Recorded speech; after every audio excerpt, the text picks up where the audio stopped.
हौसला, वो मंजर भी आएगा, किनारे के पास चलकर समंदर भी आएगा। थक कर मत बैठ है मंजिल के मुसाफिर, तुम्हें मंजिल भी मिलेगी और मिलने का मजा भी आएगा। तो आज ऐसे ही सिस्टम को हम लोग जानेंगे दोस्तों, और आज अपने आप को बाउंस बैक करेंगे, अपने आप को आज बाउंस बैक करेंगे और यहां से वो खुराक लेकर के जाएंगे जो हमें फील्ड में कई तरह का बाधाएं आते हैं, उनसे हमको लड़ने में ताकत मिलेगा। सही बात है। चलिए दोस्तों, मैं अपना परिचय दूं। मैं एसके राज करनी से कार by profession bottom to top I am 100% जुनूनी नेटवर्कर। आज कुछ दिनों से मल्टी लेवल मार्केटिंग में प्रैक्टिस कर रहा हूं, अपने आप को प्रैक्टिशनर के रूप में रिप्रेजेंट कर रहा हूं। और नेटवर्क मार्केटिंग सीखने का ही बिजनेस है दोस्तों। जब तक जिंदगी रहती है हम लोग सीखते रहते हैं और सीखना इंपॉर्टेंट है। कहते हैं कि जो सीखेगा वो टिकेगा और जो टिकेगा वो जीतेगा। सही बात है। तो कहते हैं कि सीखने वाले ही टिकते हैं और टिकने वाले ही जीतते हैं। सही बात है। और ट्रेनिंग का पार्ट खास करके डायरेक्ट सेलिंग में हम लोग को ऊर्जा का काम करता है, ऊर्जा देता है। जिस तरह से देखते हैं गुब्बारे में हम लोग गैस भरते हैं, तो जब तक उस गुब्बारे में गैस होता है तो वो एकदम ऊंचाई को छूता है, और जैसे ही उस के अंदर से ऑक्सीजन खत्म होता है, यानी गैस खत्म होता है, तो वो नीचे की ओर चले जाते हैं। धरती जो है उसे नीचे की ओर खींचती चली जाती है और वो धरती पर चले आते हैं। हम लीडरों के साथ ऐसा ही होता है। जब तक हमारे अंदर में नॉलेज होता है, जब तक हमारे में ऊर्जा होता है हमारे अंदर में, तब तक हम क्या करते हैं, हम लोग लड़ते रहते हैं, निगेटिविटियों से लड़ते हैं। क्योंकि मार्केट जो है ये निगेटिविटी से भरा पड़ा है और हम लोग क्या करते हैं, उस निगेटिविटी से लड़ते हैं। कब तक? जब तक हमारे अंदर ऊर्जा होता है। जिस तरह से गुब्बारे में ऊर्जा जब तक होता है तब तक वो ऊंचाई को छूता है, और ऊर्जा जब खत्म होता है तो वो धरती की ओर खींचते चले आते हैं। उसी ढंग से हम नेटवर्कर के अंदर में जब तक ऊर्जा रहता है तो हम निगेटिव से लड़ते हैं, है ना। प्रोस्पेक्ट का हर तरीके के जवाब का हम लोग आंसर देते हैं, क्वेश्चन का आंसर देते हैं। लेकिन जैसे ही हमारे अंदर में नॉलेज की कहा जाए, डेडिकेशन की कहा जाए, है ना, जिद्दपन्ना कहा जाए, नॉलेज कहा जाए, इन चीजों की कमी होती है, तो क्या होता है कि निगेटिव हमारे अंदर हॉबी होने लगता है और हम लोग खुद क्या करते हैं, निगेटिव की ओर चले जाते हैं, है ना। तो ये जो ट्रेनिंग है दोस्तों, ये ट्रेनिंग हमें क्या करता है, हम लोग को बाउंस बैक करता है, हमारे अपने आप को ताकत की अंदाजा दिलाते हैं कि हम क्या है। क्या मैं सही बोल रहा हूँ? क्या मैं सही बोल रहा हूँ? आप लोग डिस्कवरी देखते होंगे, डिस्कवरी सब कुछ देखते होंगे। कुछ लोग मोबाइल में देखता है, तो लगभग हमको लगता है कि 95% लोग मोबाइल में ही देखते होंगे, है ना। और बाकी लोग, हम लोग टीवी वगैरह पर डिस्कवरी देखे हैं। डिस्कवरी आप लोग तमाम लोग देखे होंगे, देखे हैं सर? हाँ हूँ कुछ। क्या नाम हुआ आपका? क्या? मयंक जी, आप डिस्कवरी देखते हैं? देखे हैं कभी? चलिए, डिस्कवरी में हम लोग देखते हैं कि सांप और नेवला का लड़ाई देखे हैं कभी आप लोग? सांप और नेवला का लड़ाई होता है। कहा जाता है कि नेवला सांप को तब तक भगाता है और वहां तक भगाता है जहां पर नेवला को अपना शक्ति अगल बगल दिख न जाए। और उनका शक्ति जानते हैं क्या है? क्या है सर उनका शक्ति? उनका शक्ति है नाग दमयंती। नाग दमयंती नाम का एक जड़ी होता है या एक पौधा होता है, जो क्या करता है, किसी भी प्रकार के जहर को सेकंड में वो जीरो कर देता है। जब नेवला नाग दमयंती को सूंघता है तो उसके अंदर जो जहर होता है उसको सेकंडों में जीरो कर देता है और वो फिर से बाउंस बैक होता है, और बाउंस बैक होकर के वो क्या करता है, सांप से लड़ना स्टार्ट कर देता है। तो होता क्या है कि नेवला टक्कर देता है और नाग जहर मारता है और नेवला घायल होता है। दोस्तों, घायल होता है, ऐसा नहीं कि उनका असर नहीं होता, असर होता है नेवला पर वो क्या करता है, अपना ताकत जो देखता है कि यहाँ पर नाग दमयंती है, वो नाग दमयंती को सूंघता है, अपने आप को बाउंस बैक करता है, उनके शरीर का, बॉडी में जो जहर होता है वो जीरो हो जाता है और बाउंस बैक होकर के फिर से क्या करता है, वो जाकर के नाग से टक्कर देता है। यह प्रोसेस कुछ देर चलता है और लास्ट में क्या होता है? क्या होता है सर? लास्ट में नाग हार जाता है और नेवला जीत जाता है। नेवला जीतता है और सांप का टुकड़ा टुकड़ा करके उनका खून पीता है ना। ऐसा ही हम लोग जानते हैं कि नहीं जानते हैं? यह प्रोसेस हम सब जानते हैं ना, सब जानते हैं। दोस्तों, कहा जाता है कि नेवला को सांप से लड़ना पड़ता है, लेकिन हम नेटवर्कर जो है ना दोस्तों, ये जानते हैं किससे लड़ते हैं? हम लोग एनाकोंडा से लड़ते हैं। हम लोग जो फील्ड में जाते हैं तो वो सांप से भी जहरीला, दुनिया का सबसे जहरीला सांप जो है उसको एनाकोंडा कहा जाता है। और ऐसे ही एनाकोंडा से हमारी मुलाकात होती है। कहां पर? हमारे फील्ड में, जहां पर हमको कहता है कि अरे रे आपके जैसे बहुतों को देखे, दाढ़ी पका लिए, बाल पका लिए और आप चले हैं बड़बड़ घोड़ी भाषण जाए। और क्या कहते हैं? कितना पानी, वाह क्या बात है। ऐसे शब्द आप लोग सुने हैं क्या? अरे बाल पका लिए, तुम्हारे जैसे को बहुतों को देखे, बहुत आया बहुत गया, ये सब कहने की बात है। थोड़ा सा अरे पढ़े लिखो तो कुछ काम कर लो बाबू, नौकरी की तैयारी कर लो, क्यों माँ बाप के नाम को मट्टी में मिलाने में लगे हुए हो? ऐसा शब्द सुने हैं कि नहीं सुने हैं? सुने हैं। जानते हैं दोस्तों, यह जो शब्द है ना, ये एनाकोंडा के जहर से भी खतरनाक है। क्या मैं सही बोल रहा हूँ? ये एनाकोंडा के जहर से भी खतरनाक जहर है। क्यों? कहा गया है कि मुंह में डाला हुआ जहर को निकाला जा सकता है माय डियर, लेकिन कानों में डाला हुआ जहर को निकालना बड़ा मुश्किल होता है। और ये कानों का जहर जो है ना, इंसान की जिंदगी को तबाह कर देता है। क्या मैं सही बोल रहा हूँ? तो ऐसे एनाकोंडा से लड़ने के लिए हमें किस नाक दमयंती की जरूरत पड़ेगी? हमें किस उस एनर्जी की जरूरत पड़ेगी जो मैं उस एनाकोंडा के जहर को खत्म करूं और उनके आंख से आंख मिला करके हम जवाब दे सके और उनको घायल कर सके? क्या ऐसी नॉलेज हमारे पास होना या ऐसा नाक दमयंती हमारे पास होना चाहिए? नहीं होना चाहिए? बिल्कुल होना चाहिए। तो ऐसे ही नाक दमयंती आज हमें यहाँ से मिलेगा माय डियर, यहाँ से मिलेगा। यहाँ से हम जाएंगे तो चार्ज होंगे, है ना?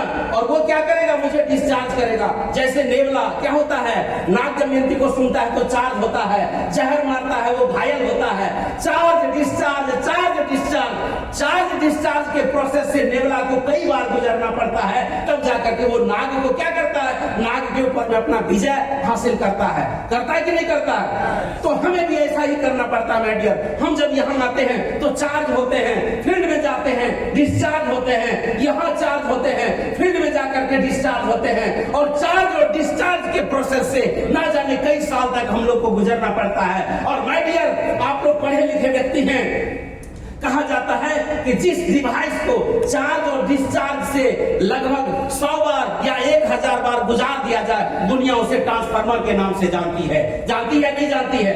तो यू आर ट्रांसफार्मर। तो आज जो है दोस्तों, हम लोग जो है एक नेटवर्कर जो होता है वो ट्रांसफार्मर का रूप लेता है। क्यों?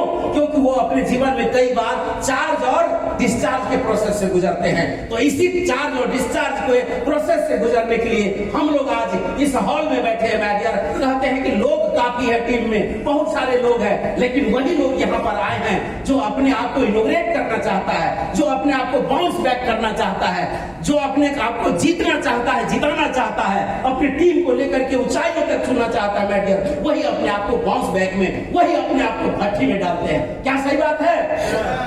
सही बात है ना?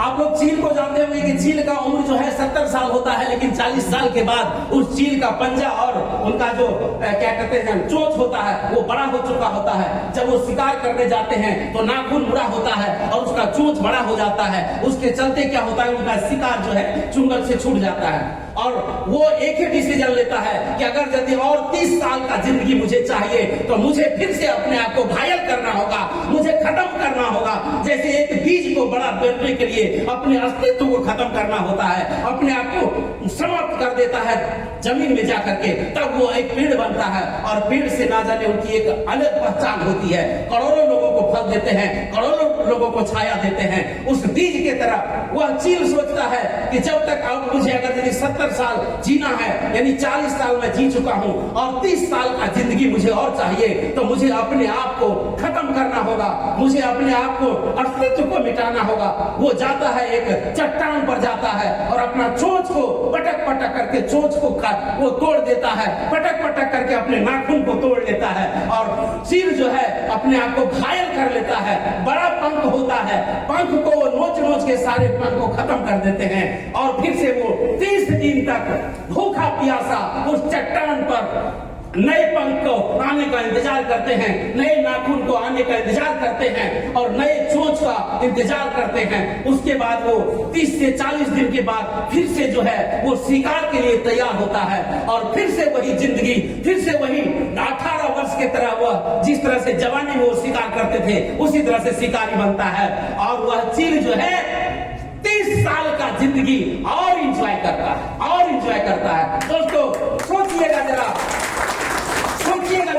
कि उस पक्षी को अपने आप को मिटाना पड़ता है। जिंदगी उसे भी प्यारी है, जिंदगी हमें भी प्यारी है। हम भी चाहते हैं कि हम अपने जनरेशन को अच्छा सुख करके जाए, अच्छा समृद्धि दे करके जाते हैं। यहाँ पर सब आदमी चाहते हैं कि नहीं चाहते हैं? चाहते हैं ना। तो दोस्तों उस चील के तरह आपको चेक करना होगा, क्या मेरा नाखून तो नहीं बड़ा हो गया, मेरा जो है चोंच तो बड़ा नहीं हो गया, मेरा नॉलेज तो नहीं घटता जा रहा है, मेरे ऊपर लोग हावी तो नहीं होता है, क्या मैं लोगों को आंसर दे पाता हूँ, क्या लोग निरुत्तर हो रहा है मेरे सामने या नहीं। तो अगर भी ऐसा नहीं होता है, अगर भी वो आपके सामने घायल होता है, क्योंकि नेटवर्कर को कहा जाता है दोस्तों network marketing is not work. Network marketing दोस्त काम नहीं है, तो है क्या? Network marketing is not work, network marketing is art. ये कला है माय डियर। अगर भी कला को सीखेंगे तो जीतेंगे। कहा जाता है तबला अगर भी आप सीख गए हैं तभी लोगों को सिखा सकते हैं। अगर भी आपको तबला नहीं आता है, आप तबला सिखाने जाएंगे, आपको तबला बना करके भेज देगा, आपका तबला बजा करके भेज देगा। तो सीखना बहुत इंपॉर्टेंट है माय डियर। जब तक नहीं सीखेंगे तब तक हम लोग बड़े टीम को ऑर्गेनाइज नहीं कर सकते हैं, बड़ी टीम का लीडर नहीं बन सकते हैं माय डियर, है ना। तो कहा जाता है कि लीक गाड़ी चले, लीके चले कपूत, लीक छोड़कर दिन चले, शायर शेर सपूत। अगर है सपूत बेटा तो अलग जिंदगी, अलग रास्ता बनाना चाहिए माय डियर। क्या मैं सही बोल रहा हूँ? तो आज ऐसे ही वक्त का हम लोग के पास ऐसे ही वक्त आ चुका है जहां पर हम लोग बाउंस बैक होकर के जाएंगे पटना से, और फिर से उस चील की तरह 30 दिन, है ना, 30 या 90 यानी 30 ये हमारा जो प्रोग्राम होता है ये 3 महीना पर होता है ना सर, मनोज 3 महीना पर। तो हम आज इतना ऊर्जा लेंगे, इतना ईंधन भर लेंगे कि अगले 90 दिन तक कोई माय का लाल अगर भी उंगली लगेगा तो कहेगा अरे बाप रे बाप बड़ा करंट है इसके अंदर, दूर हो भाई, इससे दूर रहो। लोग कोई सिस्टम बताने से आपको डरेगा नहीं रे भाई, वो ओवरनेट का लीडर है, उसके पास मत जाओ रे बाबा, मत जाओ, बहुत करंट है उसके अंदर में। आपके पास आने से 100 बार वो सोचे। ऐसी नॉलेज हो आपके पास, ऐसी तरंग हो आपके पास, ऐसी नॉलेज हो आपके पास, और माय डियर वो इसी जगह से हमें प्राप्त होगी या नहीं होगी? तो आप लोग तैयार हैं? तो सब आदमी चेक कर लीजिए। अभी जो हम एमडी सर को बुलाने वाले हैं तो उनके बीच में, क्योंकि हमें क्या करना है, अपना जो है अपना संस्कार का परिचय देना है माय डियर। हमें क्या करना है, अपने सबका मोबाइल को स्विच ऑफ कर लेना है, या मोबाइल को मैं भी चेक कर ले रहा हूँ, मोबाइल को साइलेंट कर लीजिए, है ना। साइलेंट करेंगे मोबाइल को, क्योंकि बीच में अगर डिस्टर्ब होंगे तो दिक्कत का सामना करना पड़ेगा, है ना। कहेंगे कि देखिए कैसे व्यक्ति हैं, है ना। मेरा मोबाइल बिल्कुल साइलेंट है माय डियर, मैं बीच में डिस्टर्ब नहीं होगा। आप लोग चेक कर लीजिए अपने आप को, मोबाइल को साइलेंट कर लीजिए, ठीक है। सभी आदमी अपना अपना मोबाइल को साइलेंट कीजिए। जिनको भी बात करना होगा तो यह बात इंपॉर्टेंट होगा दोस्तों, जो कि जिस वक्त एमडी सर बोल रहे होंगे और उस वक्त अगर भी आपका फोन आ जाएगा तो एक शब्द अगर छूट गया तो शब्द ही होता है माय डियर ताले का चाबी। ताला का चाबी शब्द ही होता है, यहाँ पर कोई दूसरा चाबी नहीं होता है ना। उंगली मार डाकू को किसी ने कहा था कि हम ठहर गए तुम कब ठहरोगे, वो एक शब्द था और एक शब्द से उनका जिंदगी बदला था। तो जिस वक्त आपका मोबाइल में रिंग बजेगा, आप किसी से बात कर रहे होंगे और उस वक्त एमडी सर कोई ऐसा टॉपिक बोल रहे होंगे जो हमारे जीवन को बदल सकता था, लेकिन आप किसी फोन में बिजी हो गए, तो क्या आपको वो चाबी मिला? नहीं मिला, चूक गए। इसलिए आप तमाम लीडर से हमारा रिक्वेस्ट है कि मोबाइल को स्विच ऑफ कर लीजिए। एक बार सभी आदमी चेक कीजिए अपने आप को कि क्या मोबाइल साइलेंट है? साइलेंट है सबका मोबाइल? अगर बीच में बजा तो ये जनता तय करेगी कि उनको सजा किया जाए, और मेरे तरफ से सजा ये रहेगा कि जिनका मोबाइल बजेगा यहाँ पर नागिन धुन बजवाएंगे, फुल उसको डांस करवाएंगे 5 मिनट।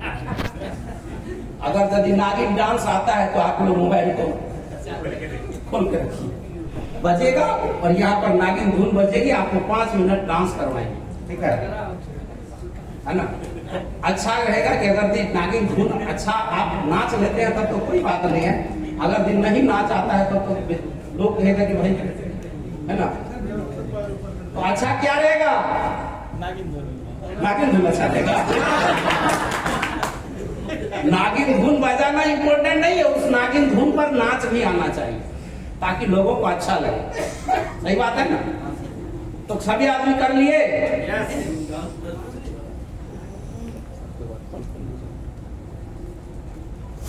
सबको बुलाया जाए। तब तक मैं, जब तक सर आते हैं तब तक एक कहानी आप लोग के बीच रख दूं। अच्छा रहेगा? बढ़िया रहेगा?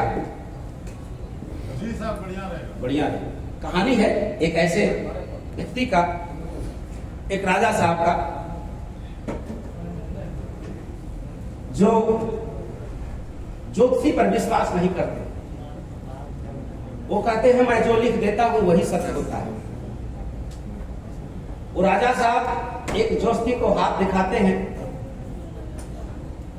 कहते हैं कि बड़ा आप भूत भविष्य का जानकारी रखने वाले हैं, तो हमें बताइए कि मैं कल क्या खाने वाला हूं।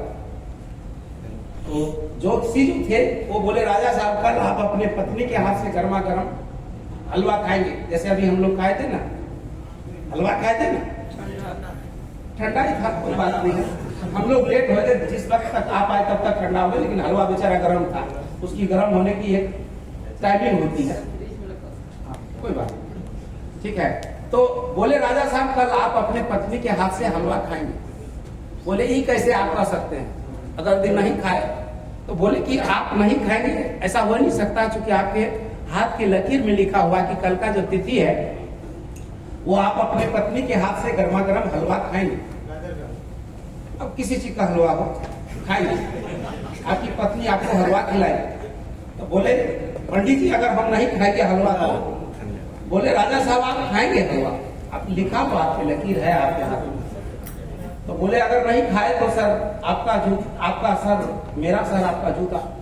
बोले तो ऐसा कीजिए आप कल के लिए तैयार रहिए। पंडित जी बोले सर कल आप हलवा खाने के लिए तैयार रहिए। बोले ठीक है कल मुलाकात करेंगे। हुआ क्या, ये जो वार्तालाप हुआ था ये 31 दिसंबर को हुआ था। कब हुआ था? अगले दिन क्या था? 1 जनवरी। अगले दिन बच्चे लोग क्या किए, पिकनिक बनाने के लिए जंगल गए और वहां पर 10-20 बच्चे मिलकर के तरह तरह का पकवान बनाए और पकवान बना करके अब खाने ही वाले थे। तब तक जो है डाकुओं का काफिला बगल से गुजरा। डाकुओं का काफिला जब गुजरा तो घोड़े की आवाज आई, बच्चे सब डर गए कि भागो भागो भागो डाकू हमला कर दिया। क्या बोला? भागो भागो डाकू हमला कर दिया। तो बच्चे सब भाग गए, जो पकवान बना हुआ था वो वही छूट गया। तो कुछ डाकू जब उस जगह पर आए तो बोले देखो कितना अच्छा पकवान बना हुआ है, सब मिलकर के खाते हैं। तो भाई सब आदमी घोड़ा से उतर गए और उन लोग देखने लगा। तो उसी में कुछ लोग साथी थे, बोले ठहरिए ये दुश्मन का चाल भी हो सकता है ना, इसमें जहर डाला होगा और हम लोग खाएंगे और सभी आदमी राम नाम सत्य हो जाएंगे। तो उसमें क्या था कि राजा साहब क्या किए थे, राजा साहब उसी जगह पर पेड़ पर बैठ गए थे कि हम महल में रहेंगे ना हमारी पत्नी हलवा खिलाएगी, हम अपने आप को भर दिन जंगल में रखेंगे, 8 बजे शाम में हम उतर करके घर चले जाएंगे, राजमहल चले जाएंगे। तो राजा साहब पेड़ पर बैठ गए थे, उसी पेड़ के नीचे में सारे पकवान बना हुआ था। तो एक आदमी का नजर गया, बोला देखिए इस पेड़ पर एक आदमी बैठा हुआ है।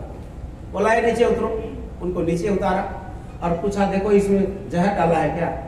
बोले नहीं साहब इसमें जहर वहर कुछ नहीं डाला है, बच्चे सब पिकनिक मनाने आए थे और वो डर करके। चलिए एक जोरदार ताली हो जाए सर के लिए। पंडित सर आ चुके हैं, जोरदार ताली हो कर खड़े हो करके।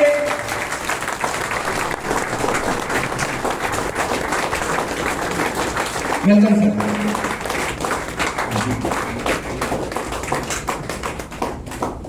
विजय सर बुके और माला फ्रिज में है रखा हुआ, ले आएंगे, सबको सम्मानित करेंगे, उसके बाद हम लोग बैठ जाएंगे। एक कुर्सी सर को यहाँ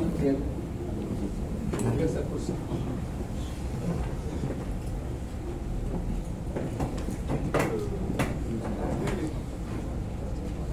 बैठ जाइए सभी आदमी। 2 मिनट।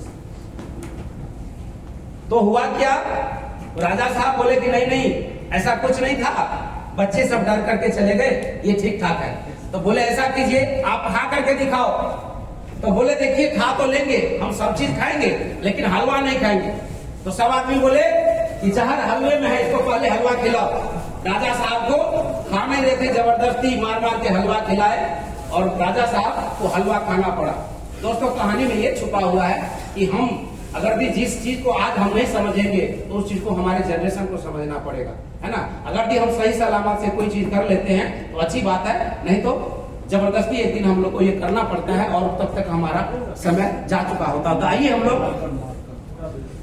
लोग एमडी सर को जो है सर माला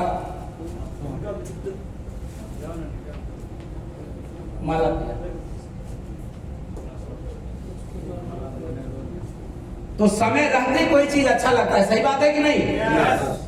तो समय को अगर भी हम लोग नहीं जानेंगे तो हम लोग क्या करेंगे, पीछे पड़ जाएंगे मीडियम, है ना।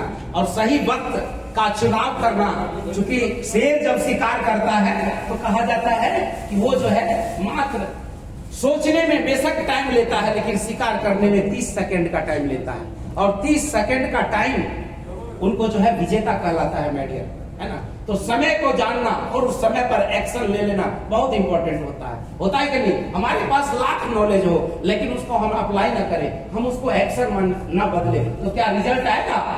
रिजल्ट नहीं आएगा। हमारे पास आता, हम मर्सरीज हैं और अगर भी हम कच्चे रास्ते पर है तो कितना स्पीड में चलेंगे, है ना। अगर दी अल्टो है और नेशनल हाईवे पर है तो स्पीड होगा कि नहीं होगा?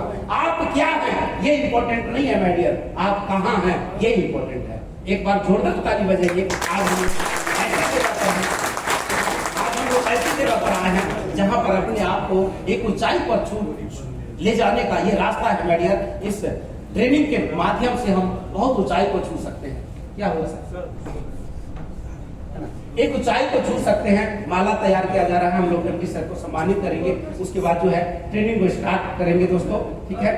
तो इसीलिए हम कहते हैं कि अगले बार से अब जो अगला बार हमारा ये सेशन होगा, हमारा जो ये ट्रेनिंग होगा, उसमें कुछ चीजों को दोस्तों आप तमाम लोग चुप कहते हैं कि जैसा हम रहेंगे वैसा ही हमारा टीम का निर्माण होगा, है ना।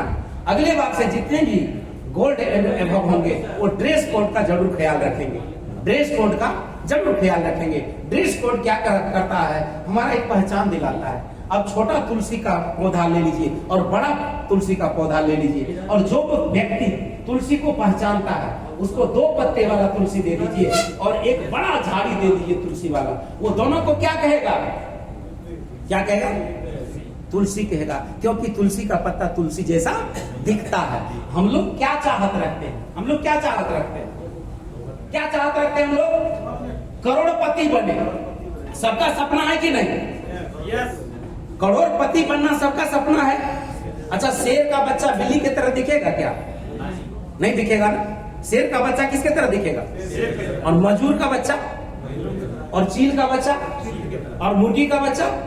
और हम लोग करोड़पति बनना चाहते हैं तो हम लोग किसकी तरह दिखेंगे? और करोड़पति का लिबास क्या होता है? Dress code. जो अगर भी आपको तुलसी बनना है तो दिखना चाहिए। कहता है कि बनना अगर चाहते हो तो दिखना स्टार्ट कर दो। बनना अगर चाहते हो तो दिखना स्टार्ट कर दो, जमाना घुसा मार मार के तुमको बना देगा। दिखना चालू करो, क्योंकि टाई और कोट सब कोई नहीं पहनता है। बेशक लोग शादी का 2-4 साल का मतलब बिना धोए हुए लोग कोट पहन लेते हैं शादी विवाह में, लेकिन टाई हमको लगता है कि गांव में जो है मैक्सिमम लोगों को टाई बांधना नहीं आता है ना। त्रिवेणीगंज में मैं था, मेरे पास लगभग 15 टाई लेकर के एक लड़का आया था। शादी में लड़का को टाई कौन पहनाएगा, उसको बांधने के लिए नहीं आ रहा है। तो बोला एसके नाथ जी हैं फलाने जगह रहते हैं, वो उनको टाई देखने लगा तो उनको बांधना जरूर आता होगा। वो हमको फोन किया कि भैया थके हुए हैं, है ना। वो 13 टाई लेकर के आया और सबका टाई बांध के दिए, जाकर के टाई लगाया। सोचिए, है ना। तो देखना हमें, हमारा ड्रेस कोड जो होता है माय डियर, हमें पहचान दिलाती है। हमारा ड्रेस कोड हमें पहचान दिलाती है। कहा जाता है first impression is the last impression. हम लोग अगर फील्ड में जाते हैं और अपने आप को ड्रेसअप में नहीं ले जाते हैं, जैसे तैसे चले जाएंगे तो क्या करेगा? सामने वाले को लगना चाहिए कि मुझे इसी इंसान की तरह बनना है, इस इंसान की तरह मुझे, सामने वाला आपसे इंस्पायर हो जाए, आपके बातों से इंस्पायर हो जाए, आपके ड्रेस कोड से इंस्पायर हो जाए, है ना। तब वो चाहेगा कि इस इंसान की तरह मुझे बनना है, और वो आपको कॉपी करेगा। और कहा जाता है लीडर उसी को कहते हैं जिनका फॉलोवर हो। लीडर किसे कहते हैं? जिनका फॉलोवर हो। और आपका फॉलोवर अगर नहीं होगा तो कैसे आप लीडर बन पाएंगे? नहीं बन पाएंगे माय डियर। इसलिए अगर भी आप फॉलोवर चाहते हैं तो लीडर बनिए, और लीडर तभी बनेंगे जब लीडर की तरह हम लोग दिखे। सही बात है ना?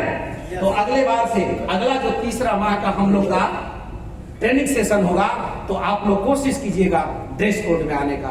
ड्रेस कोड हमें पहचान दिलाती है, और प्रोफेशन हमारा इस तरह का है कि इसमें हमें ड्रेस कोड। अच्छा, इसमें जो है बहुत सारे लोग टाई लगाए हुए हैं और बहुत सारे लोग कोट पहने हुए हैं। मैं 4-5 आदमी को यहाँ पर दिखाना चाहूंगा। आएंगे क्या जी? जो लोग टाई और मतलब कोट पहने हुए सलीम सर आएंगे? आए जैसा 2-4-5 आदमी देखिएगा, थोड़ा सा पहचान देखिएगा, आइएगा बस 1 मिनट में सर, फास्ट 2-4-5 आदमी, ज्यादा नहीं। आइए सर, यहाँ पर आइए, आ जाइए। अच्छा देखिए, इन लोगों को देखिए, थोड़ा सा देख रहे हैं, ये लग रहे हैं टाटा की तरह नहीं लग रहे लोग। ये टाटा की तरह नहीं लग रहे। टाटा साहब टायर लगाते थे ना, नहीं लग रहे। लग रहे कि ये लोग है ना करोड़पति के बच्चे हैं। नहीं है तो हमें जो है कहीं से कोई दिक्कत नहीं है। चीन का बच्चा चीन ही होता है। तो अगले बार जितने भी हमारे बोर्ड एंड एबव होगा, क्या इसी ड्रेस कोड में आएंगे? और मैं भी कोर्ट में आऊंगा, मैं भी कोर्ट में आऊंगा अगले बार से। ठीक है, मैं प्रॉमिस करता हूँ। कलर क्या रहेगा सर? कलर जो आपके पास उपलब्ध है, बहुत अच्छा कलर आप लोग का है सर। जो उपलब्ध है कर लीजिए। एक रहना चाहिए ताकि दिखने। हाँ, वो एमडी सर से हम लोग डिस्कस करेंगे ड्रेस कोड, और एक ड्रेस कोड में हम लोग अच्छा रहेगा। शुरू बहुत जल्दी शुरू करेंगे। Okay sir, thank you. आप लोग अपने अपने जगह पर चले जाइए। तो आप लोग देख करके समझ गए होंगे दोस्तों। चलिए, हाँ रुक जाइए सर, आप तमाम लोग सबका स्वागत करेंगे। तो आप लोग के बीच जोरदार तालियों से मैं वार्म वेलकम करना चाहूंगा। He is none other than mister MK sir from Delhi.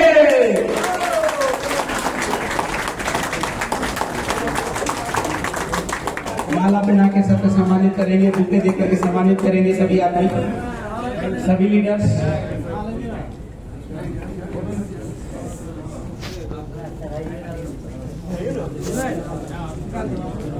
Vijay sir bouquet देंगे।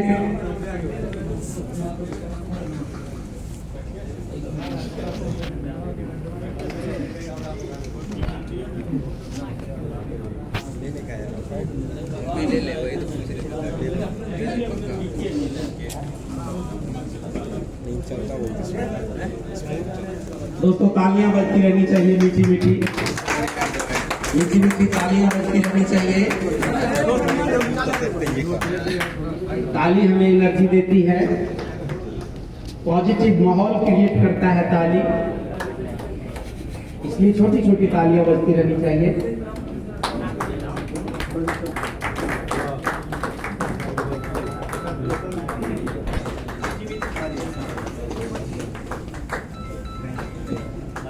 कैसे उखाड़ देंगे?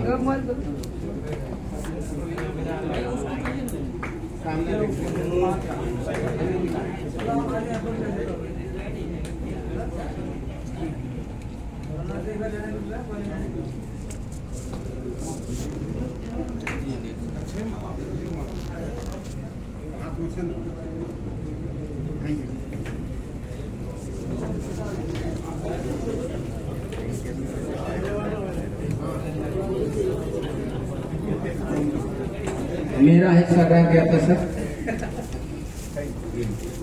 Welcome sir.